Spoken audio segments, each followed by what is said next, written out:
Hello and welcome to the Martin Talk Show.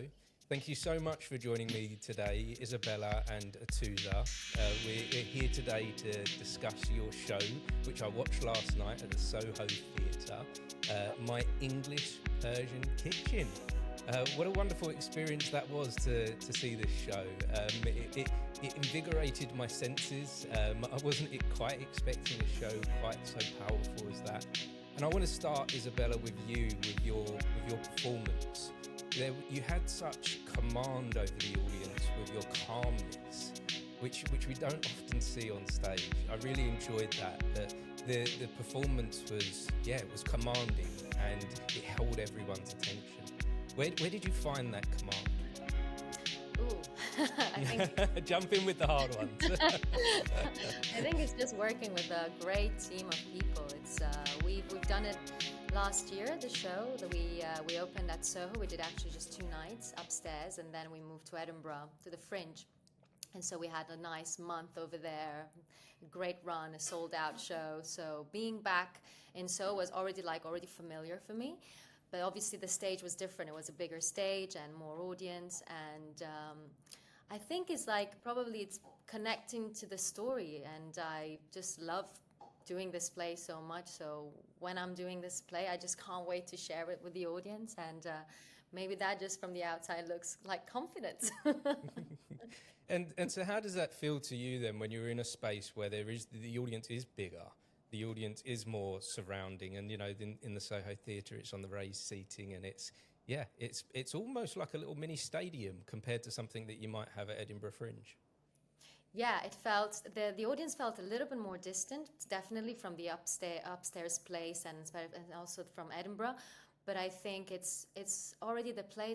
It's written in a way that connects so quickly with the audience. You're already asking them. You're already getting to smell stuff and to engage with you on a sensory level. That I think you're already hooked to the audience already. So even if it's I guess a one-woman show, I already feel like my scene partner. It's the audience, and so you never really feel like you're by yourself.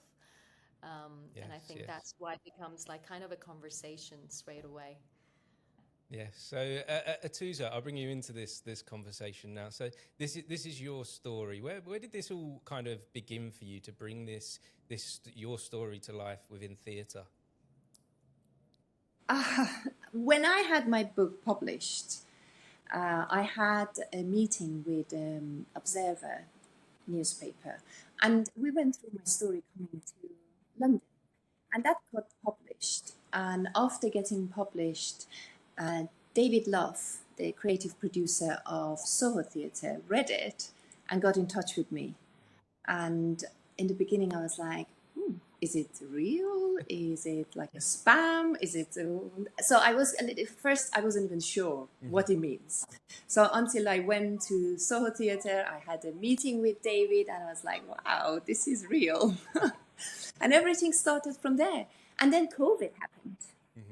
So everything started before COVID. But for I think 5-6 months, we were looking for writers. And then the COVID happened. And I was thinking to myself, this is not going to happen. It's just, who's going to go to the theatre anymore? Who's going to sit next to other person? Everything is like another world. And it was one day I received a phone call from David, and he said, would you like to meet Hannah Khalil, who is a great writer? And the first moment I saw her, I was like, yes, that's it. We clicked. And from there, everything was very smooth, and it was a great team to work with. That's one thing I can say. It's like my little family I have at Soho Theatre. And where did you bring Isabella into this? Where did the casting start to happen, and how did that start to connect with you as well? When we started going through my story with Hannah came up with the idea that we're gonna cook, and we were like, what? I was thinking like, it's impossible to cook. How can it be possible? You need food to be cooked somewhere. You need water. how it's possible. And then we were thinking like, oh, we need an actress who can also be able to cook. So it was getting a little bit complicated. But they recommended Isabella, and we had a session with Isabella. And the first session we had with her, it was so obvious that she is more capable of doing anything that we thought of.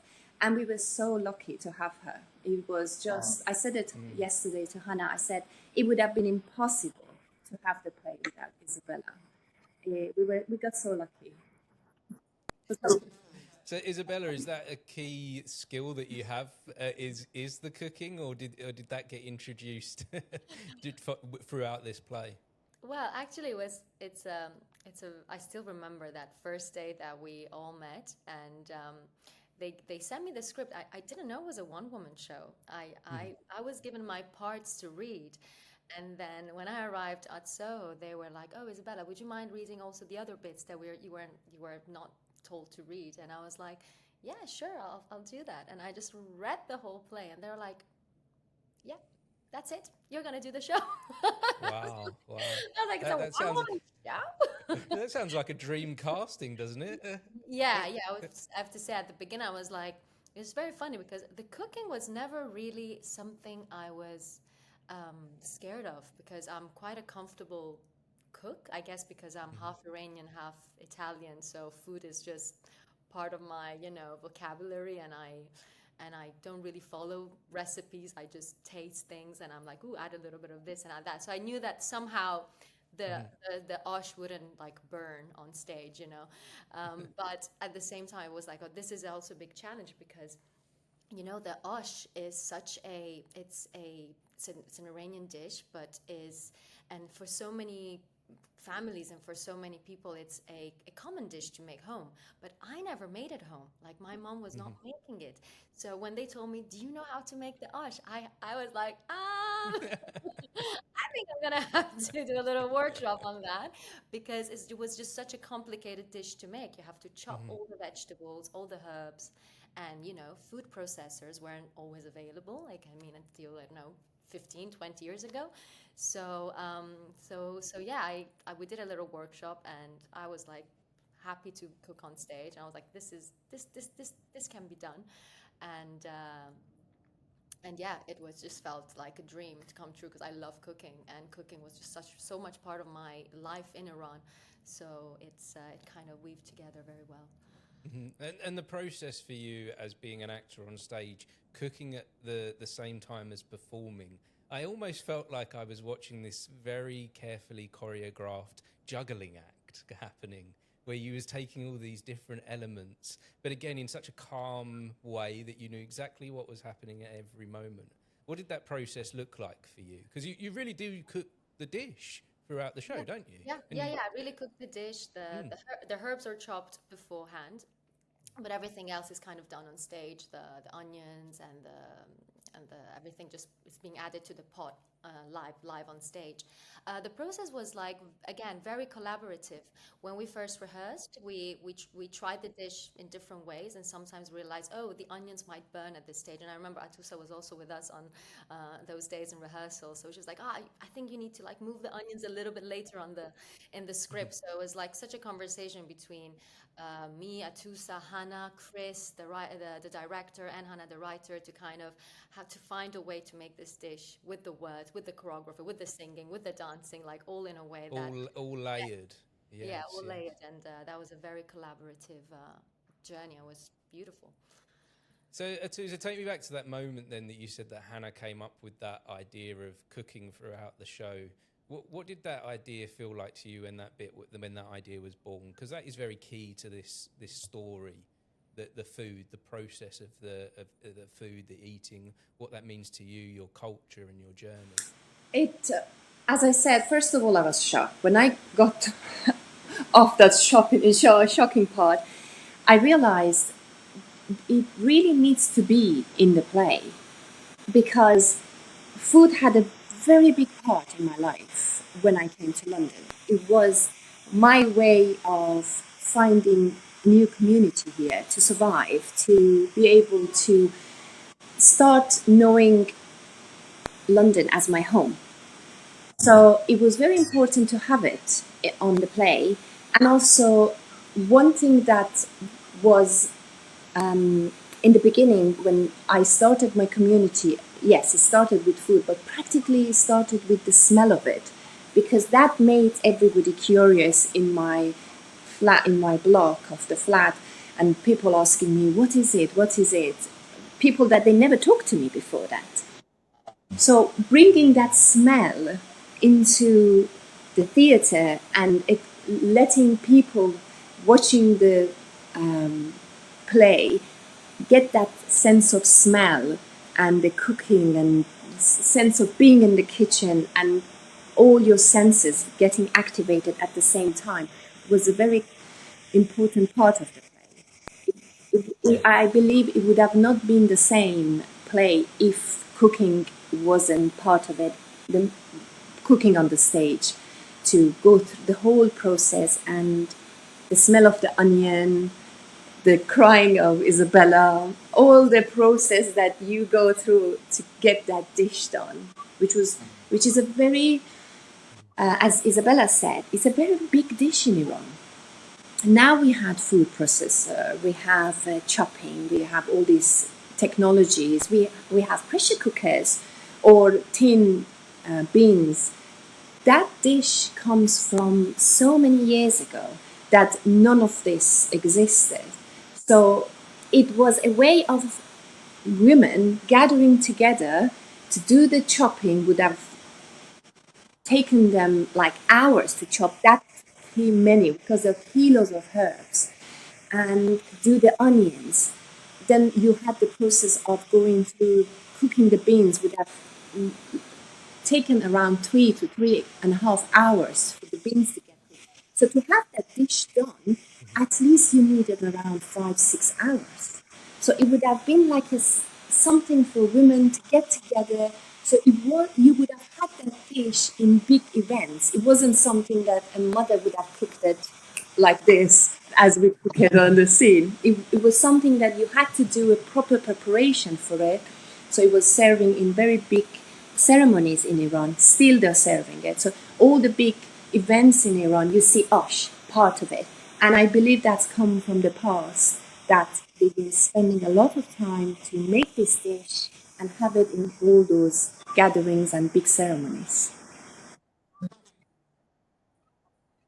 There's something you touched on there at the beginning there, Atoosa, where you touched on how when you're cooking, when you're preparing food, it invites conversation, it invites questions, it brings people in, and you touch on that as well, don't you? Within the show, Isabella, your character touches on that, how whilst you're preparing this dish for the community, it invoked people to say, "What's going on here?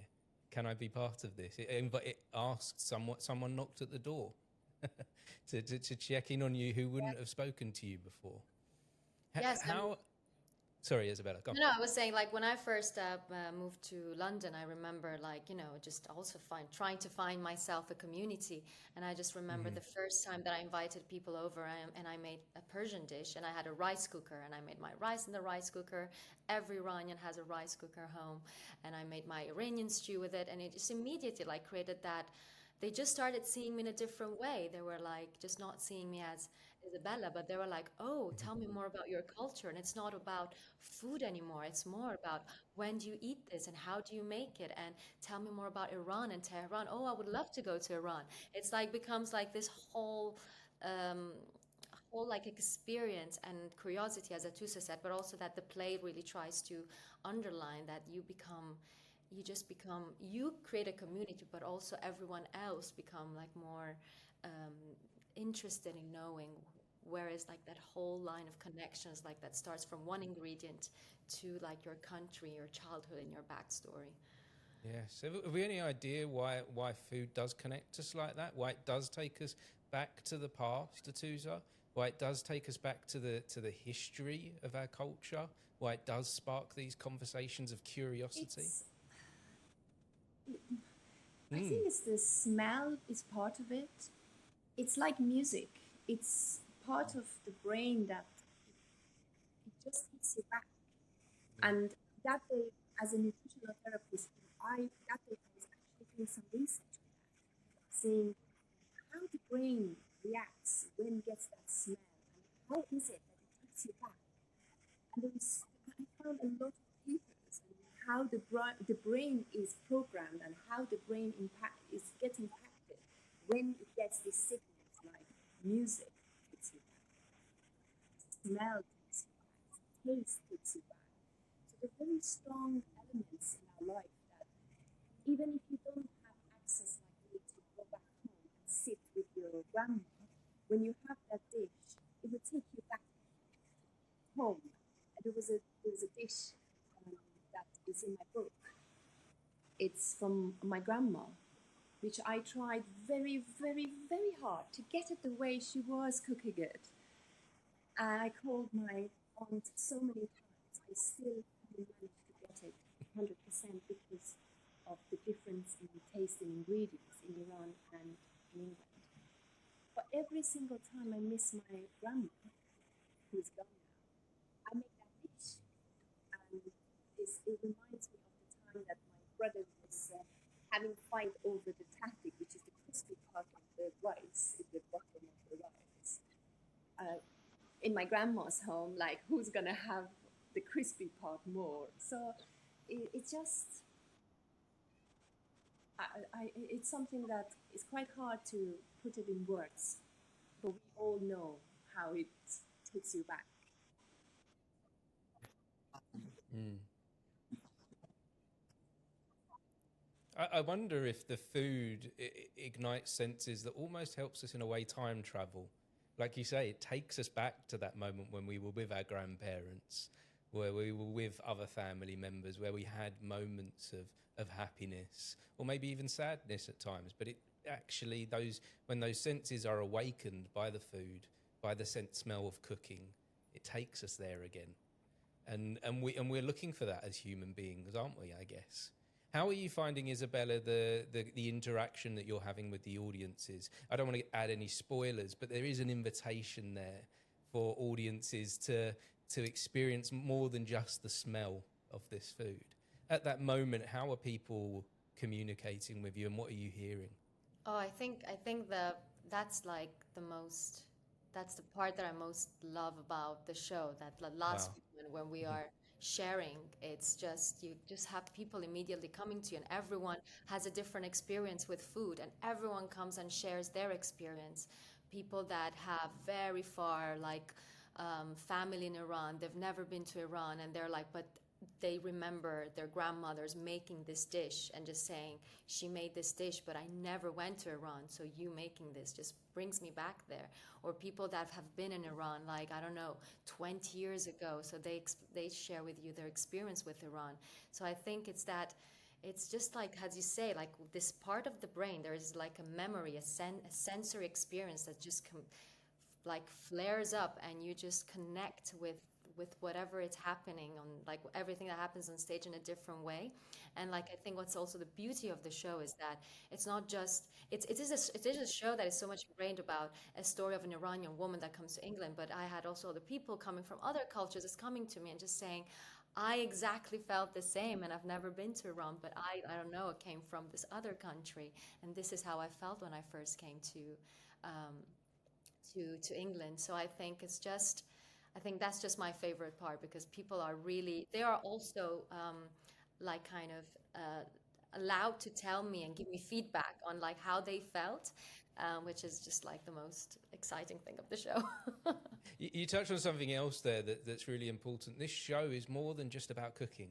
It's more than just about the food. It's also about the story of people coming from other countries like Iran to England, to integrating with a new society, and your journey, Atoosa, your journey to coming to England from Iran and escaping something that was difficult, that was a hard time in your life. And I feel like there's a lot of power in sharing a story like this. How does that feel for you at this point? I think it is important. There are parts in the play that I was insisting to include, and it's important for people to know what it means to be a woman in Iran. And it's, I know there are limitations, but it was very important for me to send this message out that we are not all the time in the kitchen. We are all educated. We are more than what you think. Because when I came to this country, I heard that a lot. Oh, can you drive? Do you have permission to drive? Can you go to work? Can you go to college? And I was like, no, this is not Iran. This is, it was always part of me that I wanted to share what it means. Yes, I saw the other end of being Iranian as well, but there are parts that people don't know about it. As Isabella says it in the play, there's so many educated women in Iran. Now 80% of graduates from universities are women. There's so many jobs, high-up jobs taken by women. So but nobody talks about these things when they talk about it. It's always the negative part of it. And my story coming to this country, it's really not just limited to Iran. There are so many women in the world stuck in a relationship and they don't know how to get out of it. It's quite hard to get out of it. But in my case, it was even harder because first of all, my husband had the authority to divorce me. So I didn't have any rights unless he wanted.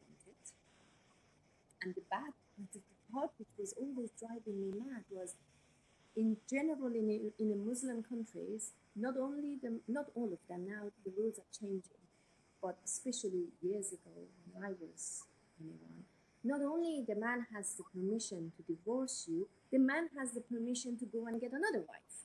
So they would leave you in limbo and they would carry on their own life if they want to. So they have these options. And I believe the more stories like me gets out, the more people get aware, and even the women become more aware of their rights, that I can make changes. I don't have to accept my situation.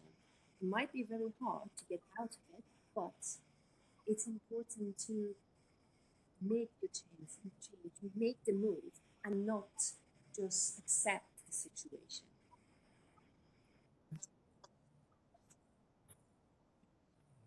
And so, Isabella, how does this feel for you to be part of this conversation? This conversation of the women needing and deserving the empowerment, and it's lacking so much in so many areas of the world that it's important that we share this message at this time. Yeah, I think that was also very, very important for me, as Atoosa says, that the image that we were kind of giving out of Iranian women, it's not like, because this is how the play starts. It's a woman behind a, like, with a in the kitchen. In the kitchen. So Yes. it's like, and the first line of the show starts, "I'm cooking, so are you surprised?" And I think that was like so important to kind of create this image of I would say also like of resilience, that even if the conditions or the conditions of a woman in Iran are so and so, still women are more educated, still women go to university, still women are successful as the man. And and I really felt that was very well like described, and it was, as an Iranian woman, I also was really happy to to share this. And I think also another thing, that it felt very powerful just as a performer, and then as the audience member, to come back to me again as my, like, as a feedback, was women that would come to me and tell me, I was also in an abusive relation. Like, thank you for sharing the story. I could really like see myself, or I could remember those times. So just really makes you understand how stories like this can inspire people and can make them think, and can get them to think about everything in different ways. Mm-hmm. So what is your hope then, Atoosa, with this story, sharing this story? What do you hope that people will discover and see? To make changes when they need to. Don't get complacent or get to don't feel like this is my destiny, this is how it's meant to be, or you're trapped, you don't have an option. Don't be scared to get out of your comfort zone. It wasn't easy for me to come to London. It wasn't. I had to start everything from the beginning. There were moments that I was feeling like, oh, did I do the right thing? Maybe I should have stayed, because it wasn't easy. But when I look back now, I made the right choice. Yes, we go through hell to come out of it, but we can carry on with our life. That is something that, for me, is very important to, because I know there are so many women stuck in relationships or in situations, or not even women, men as well, in other circumstances, are stuck in something and they're afraid to make the change. And it's important to make it and not get stuck and think that this is it. I also got a moment within the show where I was thinking about the importance of making the most of the moment. You talk about in the show that moment where you had an hour, and within that hour you needed to make some choices, and you did. And I've had that in my life as well, where I've had a moment of time that if I'd have let it go by, I'd have carried on the same route or gone in a completely different direction. Have you had experiences like that as well, Isabella?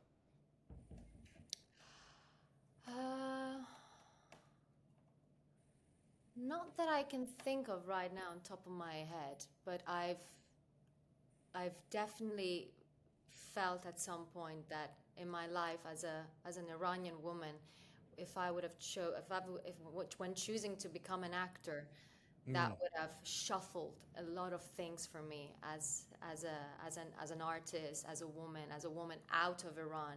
So maybe it wasn't as immediate as an hour, but the world and my circumstances completely changed once I chose I'm going to go for this path. And without me even choosing it, I was hoping that things would be different, and then suddenly the world just showed me that it's my life and my circumstances might look a little bit different now as an artist, and which I wouldn't have had if I was just a normal Iranian woman that just lives out of the country. Mm-hmm. So where did that crossroads moment for you happen then? Where did that twist happen? Was it just overnight? Was it just a feeling that you need to make something Just a feeling. different? I think just a feeling, and like because I just think as a feeling of like being an artist and just like being also inclined or coming across projects that are just so powerfully tell these very powerful stories, and they show hope, and they go towards directions that are like maybe also like socially engaging with the audience, might put you in a position of like becoming like this, I don't know, this like vocal activist that it's like engaging people to change the world, and that might not be okay for everyone. So I I didn't. It wasn't something that happened in like in a night, but I think it was just something that slowly I realized that I was loving to do these projects, and I was inclined to do these projects, and I was accepting to do these projects, but that would have also come with a price. Yes, the price, that's what I was getting to. The price of using your voice, the price of sharing your art can seem quite high, can't it? It can seem, especially when there's political voices as well. Like you say, you're a performer, you're an actor, and all of a sudden there's a political angle being put on you as an individual, as a person. How do you feel about that, Atoosa, now that you're sharing your voice? How do you feel about the outside world's judgment on that? What should I say about this? It was something that yesterday one of the people one of the audience asked me as well. I tried to reflect an angle that it's real. It's real in my country. As a woman, you do have limited freedom, limited. You're not equal to a man, 100%. So it's not something that I'm exaggerating it or I'm trying to say something that doesn't exist. Everybody knows that. And I believe more voices has to be out saying it if we want, as a woman, to have changes. And I know there would be people criticizing it and even saying, no, that's not true. We have, our rights in Iran is exactly the same, and blah, blah, blah. But at the same time, you can never make everybody happy. There will always be someone saying like, no, I don't agree with you. But I try to be fair in reflecting what I experienced and what I feel. And I believe people that are open-minded and they want to change, they can understand where I'm coming from. I guess that's the key with storytelling, with theatre, is to be open-minded in these experiences that we're sharing. So at this point of the conversation, I want to look ahead to the future. I want to know what's next. I know that you've had this incredibly successful run at the Edinburgh Fringe. You're now at the Soho Theatre in London with an amazing press night last night. What does the future for both you and the show look like? Well, we're going to tour the show a little bit now. So we're going to be in Bristol soon. And then we're going to be in Dublin and Belfast. And then after that, I mean, we'll see where the show goes. I mean, I would love to take the show anywhere in the world, because it's as we said, it's just such a, there's just so many elements that I think everyone can connect to, and the sensory experience, as we saw, it's just something that really the audience is just so connected to. So I love the team. It's like working with everyone. It's just been wonderful. So fingers crossed we can still do the show somewhere else. Wonderful. And Atoosa, and who do you hope comes to see this show? Who did you create this show for? For everyone. For everyone. It wasn't meant for any particular person. It was just really for everyone. And whoever comes and see it, wonderful. It means a lot to me. Yes, and it as an audience member, it meant a lot to me too. I really enjoyed the show. I love that multi-sensory thing, and I love the connection that you had. Like I said, the command that you had with the audience through your calmness. Isabella was wonderful. It was an amazing performance and a really important story to hear. So thank you to both of you for sharing. I'll be sure to link some links in the comments below so that people can find out more about you both. And I understand, Atoosa, as well, there's also your book, your cookery book that accompanies the show, which again, we'll add links in the bottom of this conversation to your book. So thank you again to both of you for sharing. Thank you. Thank you for having me. Thank you. Oh, and if anyone was watching or listening, thank you for joining us for this conversation. We appreciate you as well. Thank you. Bye-bye.